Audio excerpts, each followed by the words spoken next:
Como nos los ha explicado el profesor Carlos Jaramillo, mucho del futuro económico de Venezuela dependerá de lo que ocurra con el precio del petróleo, inclusive lo que ocurrirá con los bonos, estos papeles de deuda venezolana, sobre los que están fijas las miradas de grandes corporaciones y de personas comunes y corrientes. Muchas de ellas tienen algún papelito por ahí suelto de los que emitía PDVSA, que era una forma de comprar dólares en estas emisiones cuando existía el permuta, que era aquel cambio de papeles en dólares por papeles en bolívares.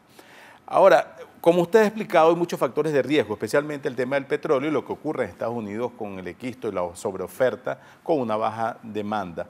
Para el resto de 2015, ¿qué perspectivas habría que ajustar y tener en cuenta para el sistema financiero? Digamos, ¿qué esperaría yo en el 2015? Si el 2015 probablemente va a entrar a la historia como un año de volatilidad. Ajá. Va a haber volatilidad en todos lados. Primero, mientras los árabes deciden si abren o cierran la válvula, que eso traerá la consecuencia de cuál es el último precio del petróleo, el precio que va a prevalecer. Mientras estas cosas pasan, pues los mercados van a estar cambiando de opiniones constantemente. Vamos a seguir teniendo tasas bajas, aunque el Federal Reserve eventualmente a final del año pueda empezar a subir las tasas de redescuento. Estas subidas van a ser discretas, por lo que en términos cotidianos uno lo que debería esperar es bajos rendimientos, mucha volatilidad y eventualmente debería venir una corrección en el mercado accionario de los Estados Unidos del orden del 10%. Una corrección hacia la baja. Sí, digamos, los mercados respiran. Ajá. Este es un mercado que se ha tomado pausas, muy pocas pausas desde el comienzo de la suba que fue en abril del año 2009. La última corrección importante fue en octubre del 2012, que fue por el orden del 15%. Eventualmente eso en algún momento tendrá que pasar y probablemente eso sea un tremendo momento después que la corrección se haya consolidado para comprar títulos para mantenerlos a plazos más largos, ¿no? Entonces yo no esperaría grandes retornos, yo lo que esperaría es mucha volatilidad y mucha incertidumbre. Entonces en escenarios así la gente tiene que ser muy fría.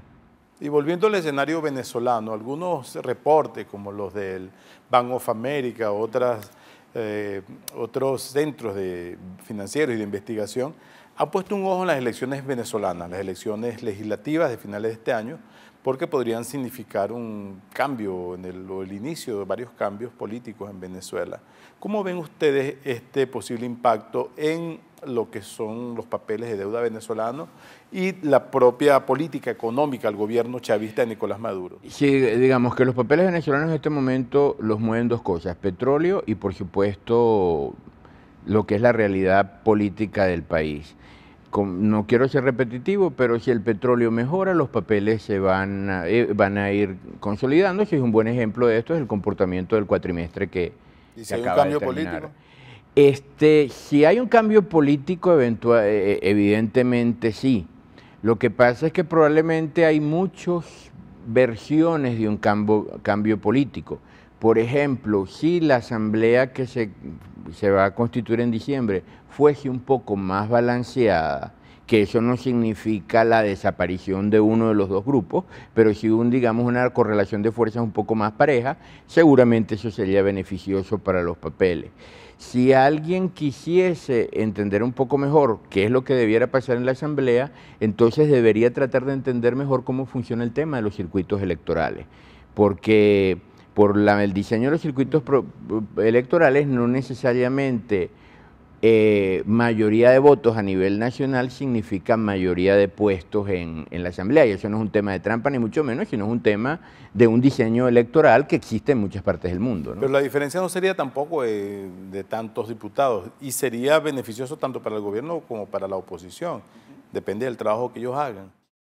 O sea, digamos, todo lo que reduzca incertidumbre, por supuesto, que tiene que beneficiar el precio de los papeles. ¿Y no podría haber más incertidumbre si hay una confrontación institucional entre una asamblea teóricamente con mayoría opositora y un gobierno empeñado en establecer un sistema socialista en Venezuela?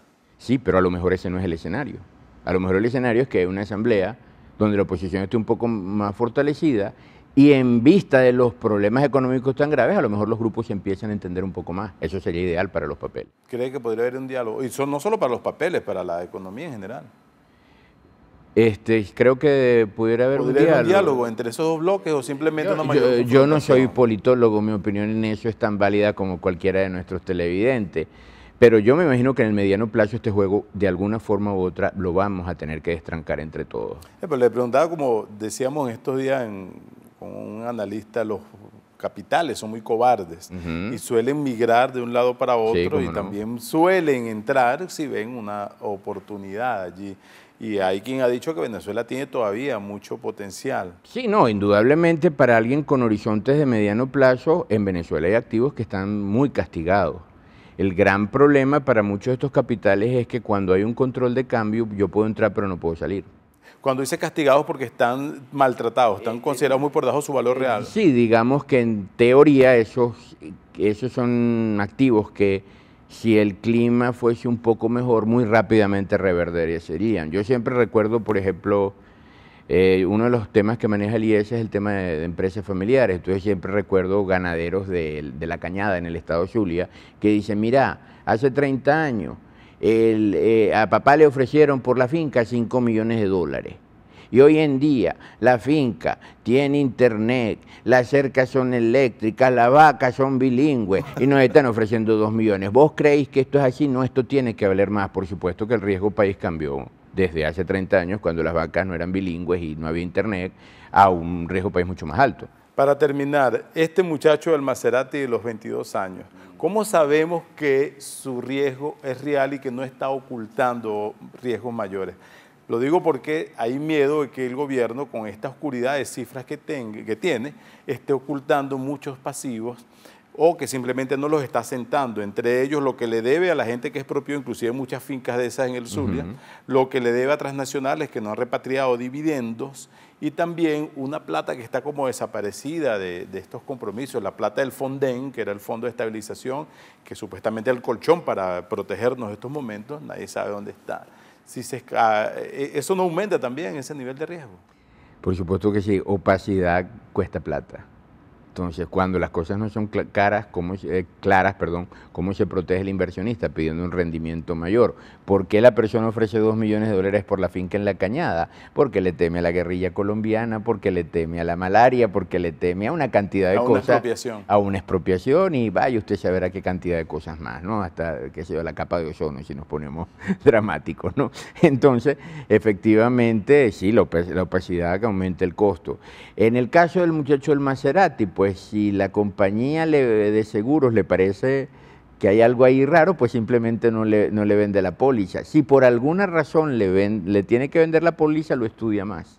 Y eso es lo que van a hacer con Venezuela. Y eso es lo que está haciendo mucha gente con Venezuela. De hecho, pues todos estos bancos de inversión internacionales van frecuentemente a Venezuela, visitan, se entrevistan con todo el mundo y se van armando sus propios relatos de cómo está funcionando la historia. Entonces, no es una conspiración financiera internacional lo que está atentando contra los activos venezolanos, sino es la realidad. Sí, yo diría que es la realidad. Lo que pasa es que yo también puedo entender que la gente que maneja una agenda política, pues, tiene que dar su lucha, ¿no? Y hay que descontar esa parte, sí. ¿no? Bueno, muchas gracias, profesor. Ha sido el profesor Carlos Jaramillo, experto en finanzas internacionales y particularmente en deuda venezolana. Él es profesor del IESA, él también trabaja en Arca Análisis Financiero, una firma que estudia estos papeles, y estará, pues, esperamos, en el futuro otra vez en este programa para seguir analizando la situación financiera de Venezuela. Su anfitrión, Omar Lugo, se despide. Muchas gracias a ustedes por acompañarnos. Nuestro Twitter, @OmarLugo, disponible para comentarios. Hasta pronto y gracias por acompañarnos.